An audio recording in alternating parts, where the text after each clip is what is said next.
Hello दोस्तों, स्वागत है एक और नए वीडियो में। तो आज आधार के बारे में फिर बात करेंगे। दोस्तों, आज बात करेंगे कि आधार कार्ड जो है कई बार ऐसा होता है, बच्चों का आधार तो बचपन में बनवा देते हैं गार्जियन। उस कंडीशन में क्या होता है कि आधार तो अप्लाई करवा देते हैं, स्लिप जो मिलता है स्लिप गायब हो जाता है। स्लिप गायब होने के साथ साथ कभी ऐसा होता है कि वो डाक से आता भी नहीं है और आधार बन जाता है। तो उस केस में क्या होता है, क्या करना होता है? मेन रीज़न ये होता है दोस्तों कि आप तो आधार अप्लाई करवा देते हैं, वो आधार जनरेट भी हो जाता है, तो आपके पास स्लिप तो है नहीं कि आप आधार निकलवा पाएँ। और रही बात स्लिप तो गायब हो जाता है। और रही बात निकलवाने की, तो जब स्लिप रहेगा ही नहीं तो आप आधार निकलवा नहीं पाएंगे। और रही बात पोस्ट ऑफिस की, तो पोस्ट ऑफिस से आपको आधार मिला नहीं होता है, तो उस कंडीशन में करना क्या होता है, फिर कैसे आधार निकलेगा? तो आज उसी के बारे में बात करेंगे दोस्तों। उस कंडीशन में ये होता है कि आपका आधार जो है उस टाइम अप्लाई करवाए रहते हैं, और जब वो आधार बन जाता है तो फिर आप बाद में प्रयास करते हैं कि नया आधार बनवा लें हम, तो उस टाइम नया आधार भी नहीं बनता है, क्योंकि वो रिजेक्ट कर देता है।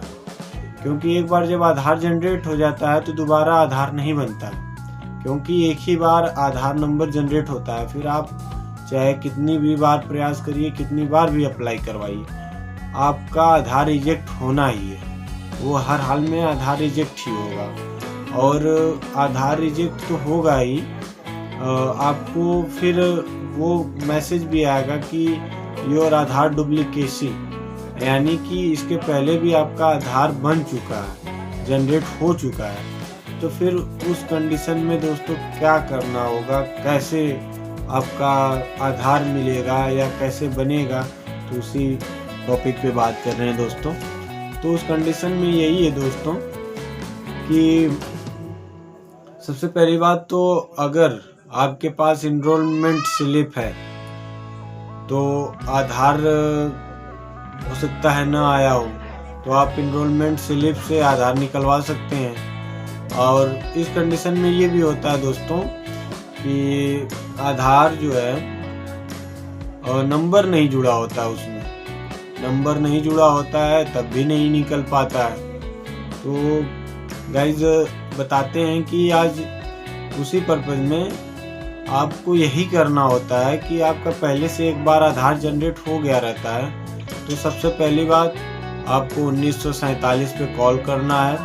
1947 पे कॉल करने के बाद आप उनसे अपना डिटेल बताएंगे, और जो अप्लाई किए हो रहेंगे, जो स्लिप रिजेक्ट वाली रहेगी, उनको इनरोलमेंट नंबर बताएंगे। एक 14 अंक का रहेगा, और डेट और टाइम आपका वो पूछेंगे। तो आप 1947 पे कॉल करेंगे, ये डिटेल बताएंगे। वहाँ से आपको अपनी पूरी डिटेल बतानी है कि मेरा ये पहले से बन चुका है या गलती से पहले भी बना है, हमारे यहाँ आया नहीं, मिला नहीं। तो ये आपको पूरी बात उनको बताना है, और बोल के उनसे आधार नंबर निकलवाना है। आधार नंबर निकलवाना है, जो आपको 12 अंक का आधार नंबर मिलेगा। तो आपका पूरा जो आधार नंबर से, फिर जब आपको आधार नंबर मिल जाएगा तो आपको क्या करना होगा, आप किसी नज़दीकी आधार सेंटर पे जाके वहाँ पे बच्चे को ले जाके फिंगर अपडेट करवा लें, मोबाइल नंबर अपडेट करवा लें, उसके साथ बायोमेट्रिक अपडेट करवा लें, फिर उसी इनरोलमेंट स्लिप से दोबारा आधार निकलवा लें। तो प्रक्रिया यही है दोस्तों। अगर आपका भी ऐसा है तो आप सेम प्रक्रिया अपनाइए। पहले आप आधार, अगर मान लीजिए बना है, आपको नहीं पता है या नहीं मिला है या नहीं आया है, तो सबसे पहले काम यही करना है आपको कि फर्स्ट किसी नज़दीकी सेंटर पे पहले जाके आप आधार अप्लाई करवाइए।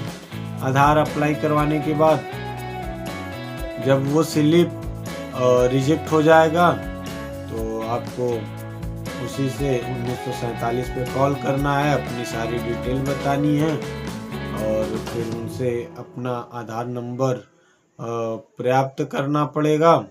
फिर उससे आप आधार सेंटर पे जाके किसी नज़दीकी वहाँ पे बच्चे का बायोमेट्रिक करा लें, मोबाइल नंबर करवा लें और जब वो जनरेट हो जाएगा तो आप आसानी से आपका पुराना वाला आधार आप निकलवा पाएंगे।